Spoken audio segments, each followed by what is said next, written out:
이야기 민약사입니다. 바람만 스쳐도 통증이 생긴다. 그렇다면 얼마나 괴로울지 가히 상상이 되는데요. 통풍이라는 말이 여기에서 나왔습니다. 혈액 내의 요산의 농도가 지나치게 높아지게 되면 요산염의 날카로운 결정이 관절이나 주변의 연부 조직에 침착되면서 극심한 통증을 유발하게 되는데요. 생각보다 주변에 통풍으로 고생하시는 분들이 꽤 있습니다. 그래서 오늘은 통풍의 원인과 치료법, 그리고 일상생활에서의 예방관리법에 대해서 간단히 말씀드리겠습니다. 먼저 통풍의 원인을 살펴보면요. 우리가 음식을 먹게 되면 음식을 통해서 핵산의 구성 성분인 퓨린의 퓨린 섭취도 같이 하게 되는데, 이 퓨린의 대사가 되면서 대사 산물인 요산이 혈액 내에 지나치게 많아져서 발생하게 됩니다. 육류 위주의 서구화된 식단 중에는 퓨린 함량이 높은 음식들이 많습니다. 또 알코올 섭취 증가로 통풍 위험도 증가하게 되고요. 비만이나 과체중 역시 요산 수치를 높이고 신장 능력을 손상시킴으로써 이제 요산이 제거되는 걸 방해하기 때문에 통풍 위험이 그만큼 증가하게 됩니다. 몇 가지 약재들도 요산의 수치를 높일 수가 있는데요. 대표적으로 저용량의 아스피린, 또 혈압약의 보조제로 쓰이는 이뇨제, 면역 억제제, 그리고 고용량의 나이아신이나 결핵약 등이 요산 수치를 높인다고 알려져 있습니다. 남성과 여성을 살펴보면 남성의 비율이 압도적으로 높은데요. 여성은 여성 호르몬에 의해서 요산의 제거 능력이 좀 유지된다고 알려져 있습니다. 통풍의 치료법으로는 우선 통풍의 급성 발작을 치료해주는 스테로이드나 비스테로이드성 소염 진통제, 그리고 코리친이 있고요. 또 혈중의 요산 농도 자체를 저하시키기 위해서 요산 합성을 저해하는 약, 그리고 요산의 배설을 촉진시켜주는 약들이 있습니다. 그럼 이 중에서 몇 가지 대표적인 약재들에 대해서 간단하게 설명드리겠습니다. 우선 급성 통풍 치료에 가장 흔히 쓰이는 약재들이 비스테로이드성 소염 진통제인데요. 나프록센이나 이부프로펜 성분 등이 있습니다. 이 약들은 초기에 최대 용량을 사용하고 나서 이게 급성 발작이 좀 가라앉고 나면 서서히 감량 후에 끊게 됩니다. 이 약들은 처방 없이도 구입해서 복용하기가 쉽기 때문에 흔히 많이 쓰시게 되는데, 가급적 신장애나 위장관 장애 같은 것들이 나타날 수 있기 때문에 주의하셔야 되고요. 혹시나 심혈관 질환이 있으신 분이라면 이부프로펜보다는 나프록센을 좀 더 권장드립니다. 또 통풍의 특이적인 항염증제로 콜히친이라는 약이 있는데요. 병원 처방 전이 필요한 약입니다. 이 약은 염증 반응에 관련된 면역세포 호중구가 있는데요.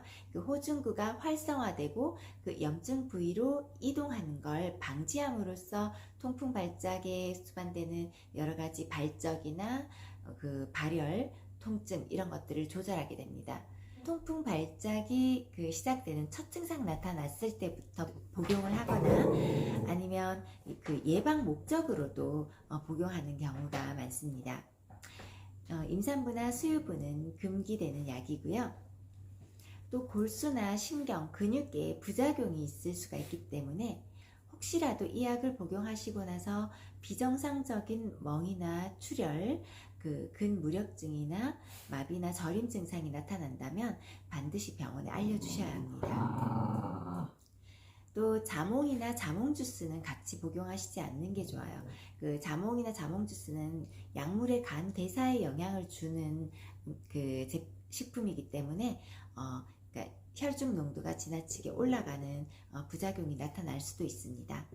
또 알코올 섭취하실 경우에는 약효가 떨어지기 때문에 금주하셔야겠죠. 다음으로 요산 합성을 저하시켜주는 약재가 있는데요. 대표적으로 알로퓨리놀이나 페북소스타트 제제가 있습니다. 이 약재들은 퓨린으로부터 요산이 생성되는 단계에 있어서 주요한 효소인 잔틴옥시데이즈를 억제함으로써 요산 농도를 감소시키는 역할을 하게 됩니다.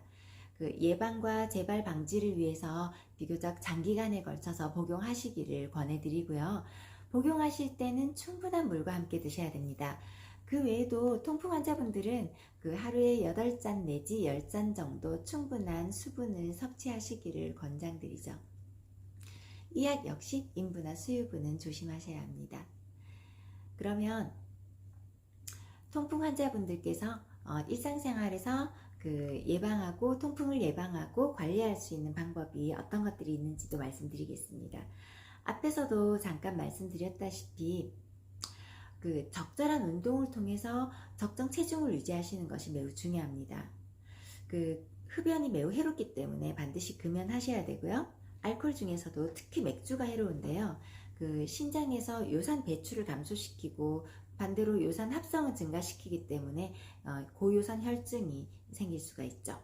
그렇다면 퓨린 함량이 높은 음식과 퓨린 함량이 비교적 낮아서 권장되는 음식은 어떤 것들이 있는지도 말씀드리겠습니다. 퓨린 함량이 높기 때문에 비교적 조심해야 되는 음식들로는 어육류의 내장, 또 새우나 홍합, 조개, 게 같은 해산물들, 또 등푸른 생선과 붉은 고기, 또 진한 고기 국물, 이런 것들은 좀 피해 주시는 게 좋겠습니다. 또 그 과량의 지방 섭취는 요산 배설을 감소시키기 때문에 조심하셔야 되고요. 또 특히 조심하셔야 될 게 과당입니다. 과당은 요산 생성을 증가시키기 때문에 매우 해롭다고 최근 연구에서도 알려져 있는데요.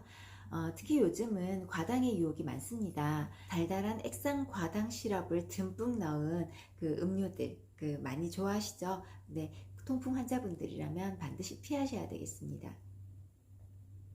반대로 권장할 수 있는 음식들로는요, 곡류나 야채류, 저지방 유제품, 치즈 같은 것들, 그리고 달걀이나 설탕을 타지 않은 블랙커피, 이런 것들은 비교적 안전하다고 알려져 있습니다. 오늘 알려드린 몇 가지 정보들이 여러모로 통풍으로 고생하시는 분들께 도움이 좀 되셨으면 좋겠습니다. 감사합니다.